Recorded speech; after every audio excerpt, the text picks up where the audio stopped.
Hello everyone! Welcome back again to my channel. So mga kasukay, mga kalingap, isang mapagpalang araw na muli sa ating lahat. So for today's vlog, wow, bahay nila Super Mac, no? Maganda na, no? Kitang-kita na yung style ng bahay nila, mga kasukay, mga kalingap. So eto, panuorin po natin ang video na ito. Pero bago natin simulan yan, huwag niyo pong kakalimutang mag-subscribe. Val Santos Matubang, Kalingap Rob at Edna Vlog. Sa inyong lingkod, Gandang Emmy. Sa mga hindi pa po nakapag-subscribe, please subscribe and please hit the notification bell para lagi po kayong updated sa aking mga ina-upload na mga reaction videos. So ito mga kasukay, mga kalingap. Tara, panoorin natin at pakita natin yung pinapagawang bahay ni Kalingap Rob dito kay Super Mac. So tara, panoorin po natin ang video na ito. Oy, Insan! Ayun si Insan, oh. Nagtatrabaho rin dito. Ang ganda ng bahay. Grabe, ang laki. Ha? Ang laki ng bahay, ano? Ayan po. So, pasok tayo. Ayan. Ayos. Ganda pala, ano, no? Ang ganda.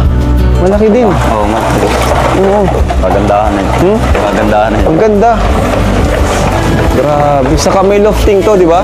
Oo. Yun yung maganda. Gawan natin to ng lofting. Para kay Insan. Lagyan natin ng lofting po. Kasi yung lupa naman nila, floor area ay medyo maliit, kulang sa space, ano? Lalo na dito. Paano yun, Max? Anong kusina nyo yan? Dito na lang yung lababo. Diyan yung CR. Ito na. Oo. Parang isang kwarto lang. Oo, isang kwarto. Isang kwarto. Pero may lofting naman. Oo, lalagyan. Para madagdagan yung kwarto. Ayos. Kaya mangyari, itong kalahati lang yung ito, baba na ito, bubong na. Ha? Itong kalahati lang ang itataas. Ito. Ang galing. Saan ang flooring dyan? Sa taas? Dito na.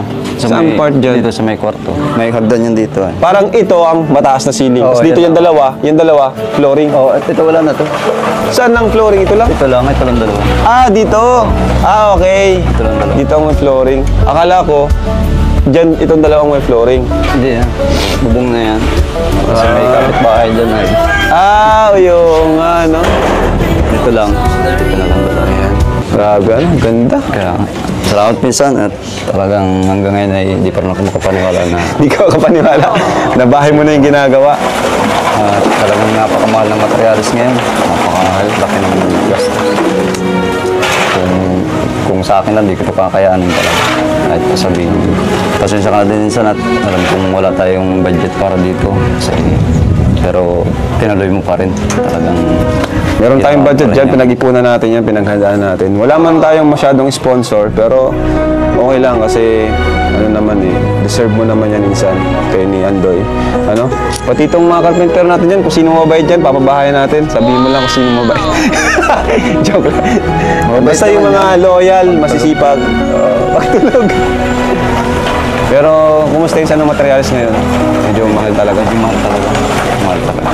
Pero at least pabor pa din sa atin kasi hindi naman masyadong nagmamadali yung hardware. Di tulad ng pagkas-kawas kasi medyo depende sa ano kasi din sa layo ng kukunan ng materialis. Yun din yung Pero mataas na talaga materialis ngayon. Mahal na.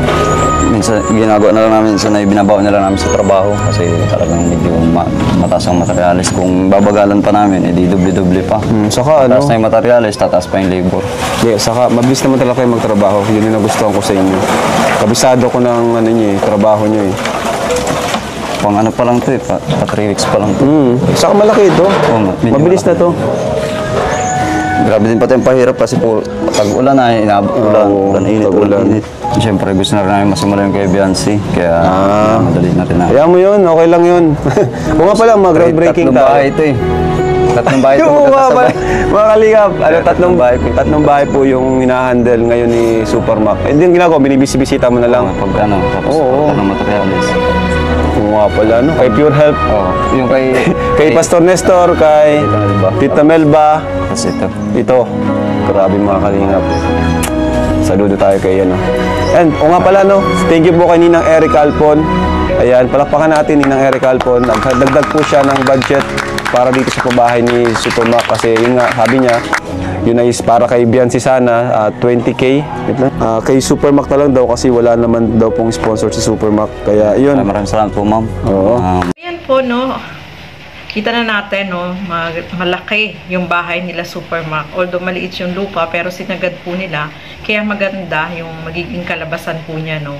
Meron siyang taas, loft type, para mas meron pang isang kwarto sa taas. Tapos, yung taas, merong terrace, no, mga kasukay, mga kalingap. Ang gusto mangyari ni Kalingap Rob dyan is maganda. Siyempre, modern house, no. Gusto niya pulido, yung may quality yung papagawang bahay sa kanya, no, sa kanila. Kay Supermac, mga kasukay, mga kalingap. Gusto niya, syempre, may quality kasi sila ang titira dyan. Dapat magpagandahin niya yung bahay niya, no, mga kasukay, mga kalingap. So, nakakatuwa ito si Supermac, no, kasi sabi niya, alam daw niya na walang sponsor itong pinapagawang bahay ni Kalingap Rob, kaya nagpapasalamat siya. Siyempre, sabi nga ni Kalingap Rob, ito naman ay pinaghandaan na niya, no? Matagal na naman kasi pangako yan. Siyempre, tutulungan niya talaga na mapagawa ng bahay. Kasi hindi naman talaga kakayanin. Sa mahal po talaga ng materialis ngayon ay napakamahal magpagawa ng bahay. So, kailangan talaga kapag magpapagawa ka ng bahay ay meron kang ipon para tuloy-tuloy yung paggawa, ano? So, ayan nga, nakakatuwa naman po, no? Kita natin maganda yung magiging style niyan kasi may ano siya, may taas, no, at maganda, no, yung plano ni Supermac diyan sa kanyang sarili niyang bahay. Syempre, lubos-lubos yung kanyang pasasalamat diyan, mga kasukay, mga kalingap, dahil kung hindi dahil kay Kalingap Rob ay hindi sila magkakaroon ng sarili nilang bahay, no. So, ito pa, mga kasukay, mga kalingap, no, yung isang sponsor, no, si Ma'am Erica Alpon is nagbigay din dito kay Supermac kasi alam naman natin para daw sana yun kay Biancy, no, idadagdag sa pabahay. Kaya lang, syempre, naisip ni Erica Alpon na ibigay na lang kay Supermac kasi wala nga namang sponsor itong si Supermac, mga kasukay, mga kalingap. So, napakabait ng sponsor, no. Dapat yun ay para kay Biancy. Pero dahil alam naman natin maraming sponsor ni Biancy at marami talaga yung tumulong sa kanya, ay ayun nga, talagang etong sponsor ay dyan na lang niya ibinigay yung para kay Biancy, no, mga kasukay, mga kalingap. At isa pa, mga kasukay, mga kalingap, ngayong araw aabangan natin yung tawag dito, groundbreaking ceremony sa bahay nila Biancy, no. Na-imagine ko kung gaano magiging kaganda itong bahay nila Biancy, mga kasukay, mga kalingap. At syempre si Supermac, no, syempre pagandahin niya sarili niyang bahay yan, no. Ito na yung pagandahin niya yung kanyang sariling bahay para kasi sila ang titira dyan, kailangan maganda, no, mga kasukay, mga kalingap.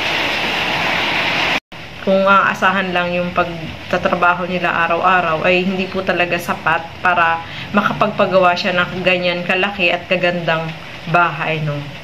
At very thankful po siya kay Kalingap Rob, mga kasukay, mga kalingap, no. Siyempre, sino ba naman yung magtutulungan kundi magpamilya din, no, mga kasukay, mga kalingap. Kaya, ayan, masayang-masaya itong si Supermac. Sabi nga niya, hindi pa rin sync sa kanyang isipan na yung bahay na ginagawa nila ay magiging bahay niya yun, no. Parang hindi niya pa rin maisip na, uy, magkakaroon pala ako ng ganito kagandang bahay, o, diba? So, ayan, mga kasukay, mga kalingap, maraming salamat po sa inyong panonood at abangan po natin ang iba pang updates diyan sa bahay ni Supermac at alam natin na magiging maganda po yan. So, ayan, hanggang dito na lamang po muna. Maraming salamat po sa inyong panonood at lagi po natin supportahan lahat ng mga Kalingap partners and Kalingap reactors. So, hanggang dito na lamang po muna.